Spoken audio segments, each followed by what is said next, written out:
The dinner table was alive with laughter. But it wasn't the warm, comforting kind. It was sharp and mocking. She sat quietly, her hands folded tightly in her lap, while her husband's relatives feasted and gossiped as though she wasn't even there. Then Henry, her husband, stood and tapped his glass for attention. His smirk told her everything. "Family," he said, his voice loud and gleeful. "I've made a decision." She froze. His tone was cruel, calculated.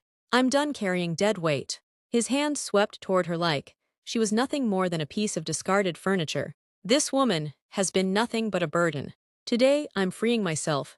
Pack your things and get out of my house." A hush fell, then his mother laughed first, followed by his brothers. The sound burned her more than his words. Her lips trembled, but she forced herself to speak. "Henry here, in front of them."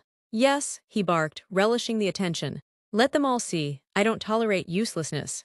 The table erupted again, cousins whispering, sisters smirking, his father nodding like a king approving judgment. She wanted to remind them of everything. How she had worked 2 jobs to build his business. How she had cared for his ailing mother. How she had sacrificed her youth for him. But no one in that room would listen. So she rose slowly, straightened her dress, and walked away. Her silence was her answer. Behind her, Henry's voice rang out, "Good riddance." The laughter swelled again, but she kept walking, her heart pounding. What they didn't know was that the house Henry so proudly claimed as his wasn't his at all. She walked down the long hallway with steady steps, refusing to let them see her break. Every laugh, every whisper, every mocking glance from behind the dining room door stabbed into her back. Still, she didn't flinch. In their eyes, she was leaving in disgrace. But in her heart, something colder and sharper than grief was rising. At the foot of the stairs, she picked up her small handbag, slipped her phone inside, and quietly pressed record. She had captured every word Henry had said. His cruel declaration, the family's laughter, his claim that the house was his. Evidence, proof. One day they would choke on those words. She stepped out into the night air, the cool breeze kissing her damp cheeks. Her car sat in the driveway, but she didn't rush. Instead, she turned back to the house. The glowing lights, the muffled voices, the celebration of her downfall, it all burned into her memory. Driving away, her hands gripped the wheel tightly. She thought of the years she had poured into this family, the nights she stayed up balancing Henry's accounts, the mornings she woke before dawn to cook for his mother, the money she invested without question. She had given everything, and in return, they had stripped her of her dignity, but they had underestimated her. At a small hotel on the edge of town, she checked in quietly. In the room, she pulled out the little fireproof box she always kept hidden in her car. Inside, wrapped in plastic, was the truth Henry didn't know. The original property documents. Her name, not his, was written across the deed. She smiled through her tears. Let him enjoy his laughter tonight. Tomorrow, the game would change. The morning light slipped through the hotel curtains, but she hadn't slept a wink. She sat on the edge of the bed, the fireproof box open on her lap. Inside lay documents she hadn't touched in years. Her parents' last will and testament. Her fingers trembled as she unfolded the yellowed pages. Their voices came back to her. Gentle but firm, always protect what is yours. And she had, quietly, patiently. She had kept the house in her name, even after marriage. Henry had insisted years ago that everything should be joint, bank accounts, investments, assets. But something in her heart told her to leave the property as it was. She had smiled then, pretending to agree, while secretly filing paperwork that ensured her ownership would remain untouched. Now, those documents gleamed like armor. Henry's arrogant claim, get out of mice in her head. She almost laughed. The house was never his. Not one brick, not one tile, not a single patch of grass in the garden. As she ran her fingers over the seal and her own signature, the pain of last night began to fade. In its place grew something stronger, resolve. She had endured humiliation in silence, but now silence was no longer an option. Henry thought he had destroyed her, in front of his family. He had no idea the very stage he used to disgrace her was built on her foundation. Closing the box, she slid it back under her arm. Tonight, Henry would gather again with his family, no doubt bragging about how he'd freed himself. Let him. Tomorrow she would return, not as the woman they mocked, but as the rightful owner, ready to reclaim everything. And this time, she wouldn't walk away quietly. That evening, she slipped into a quiet cafe near the estate. She needed space to think, but fate had other plans. Did you hear what Henry's planning? A familiar voice whispered from the next table. She froze. It was Mrs. Clark, the neighbor who had lived across from them for 20 years. Her companion gasped. What now? Mrs. Clark leaned closer. He's talking about selling the house. Says he already has buyers lined up.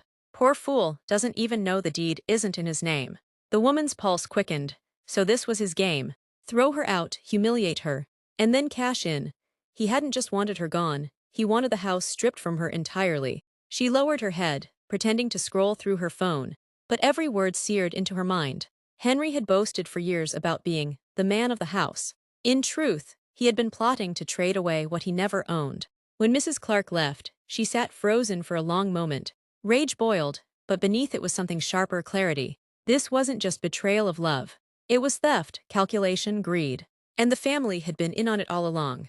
Her lips curved into a bitter smile. Let him prepare his deal, she whispered to herself. When the papers come out, I'll be the one holding the trump card. She pulled out her phone, replaying the recording of Henry's humiliation. His voice rang clearly, "Get out of my house."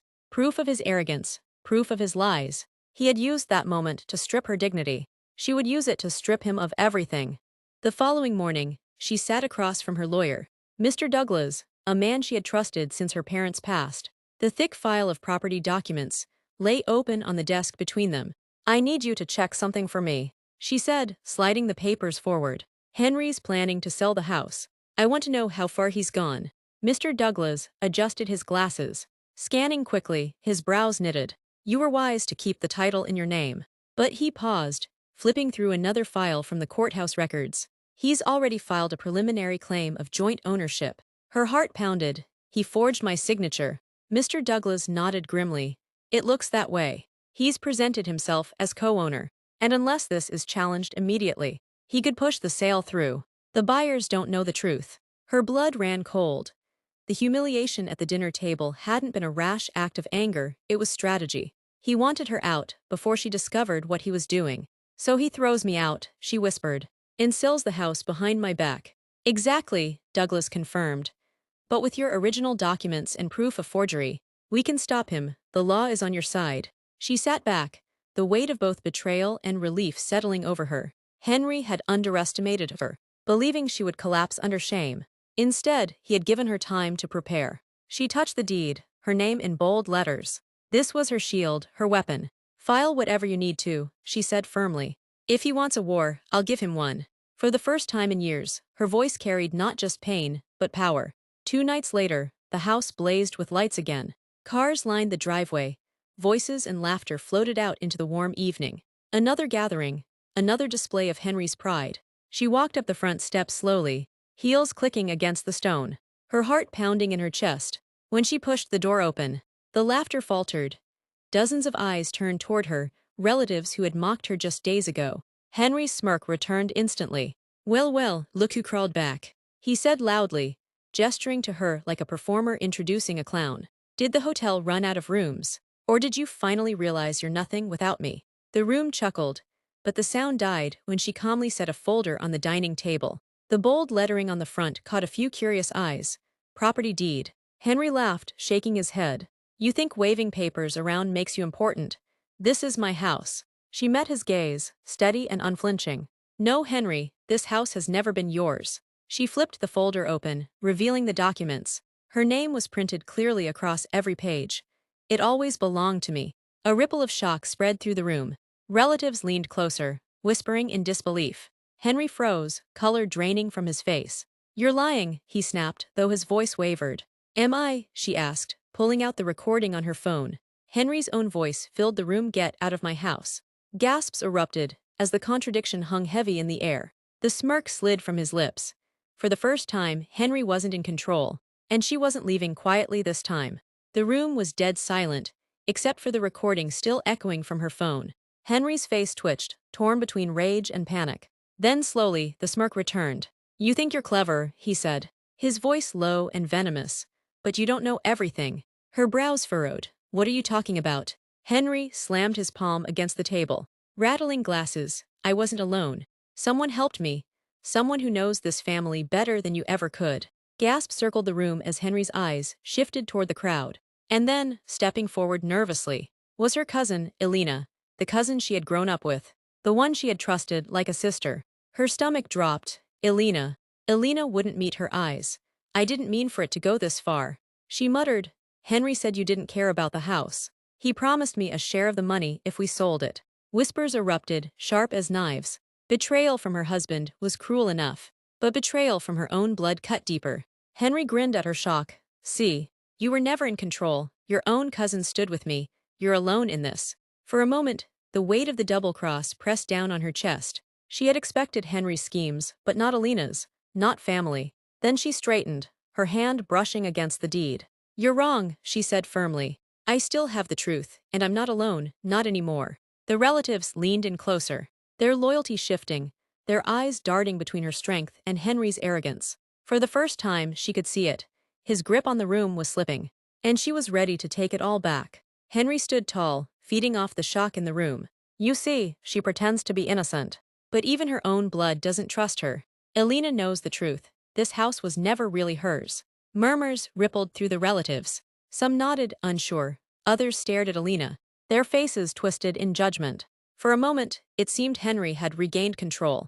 But she only smiled, calm, certain. You're right about one thing. Henry, she said softly.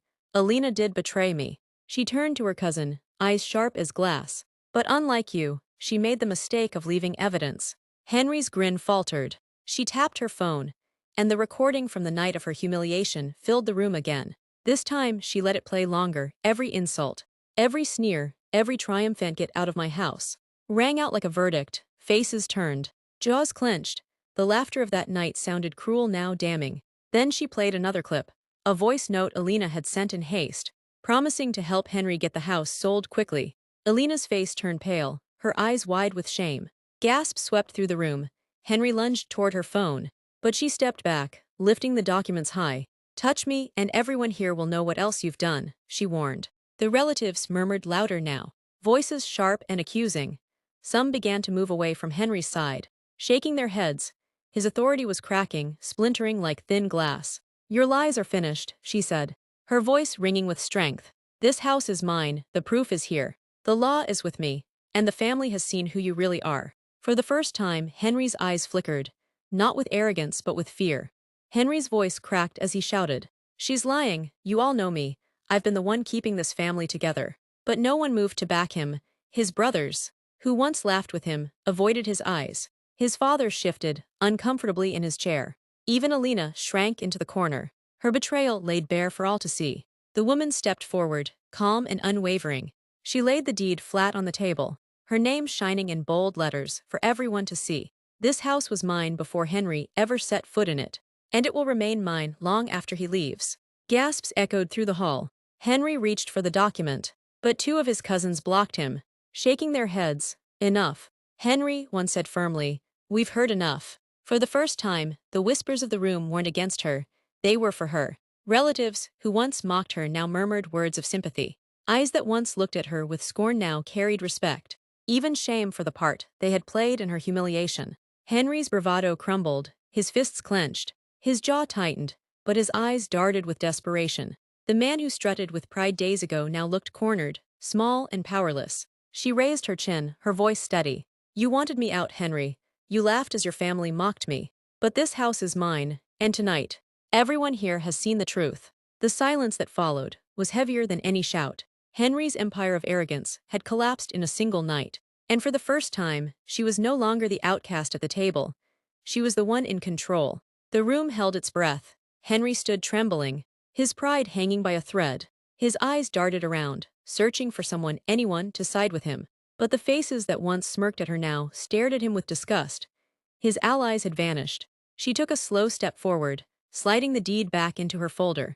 You wanted me out, Henry, she said evenly. But this is my house, and now, you're the one who has to leave. The words struck like a gavel. Henry's father rose, his voice weary. Son, it's over, you've shamed us enough. The betrayal in his father's tone cut deeper than any blow. Henry staggered back as if struck. No, no, this is mine, he shouted. But his voice cracked. He grabbed at the folder again. Desperate, but his own brothers restrained him. The mighty man who once roared at her was reduced to a broken figure, thrashing helplessly as the truth caged him in. She stood tall, her eyes never leaving his. You thought humiliating me would make you stronger. But all it did was expose who you really are, a coward living off lies. With those words, Henry's shoulders slumped. He let out a strangled growl. then stormed toward the door. No one followed, no one stopped him. The heavy slam of the door echoed like thunder. Silence filled the room until, slowly, one relative began to clap. Then another. Soon the room was filled with applause, not for him but for her. For the first time, she wasn't the shadow in Henry's story. She was the author of her own. She smiled faintly. Henry had lost everything, and she had just reclaimed it all. Like and subscribe for more interesting stories.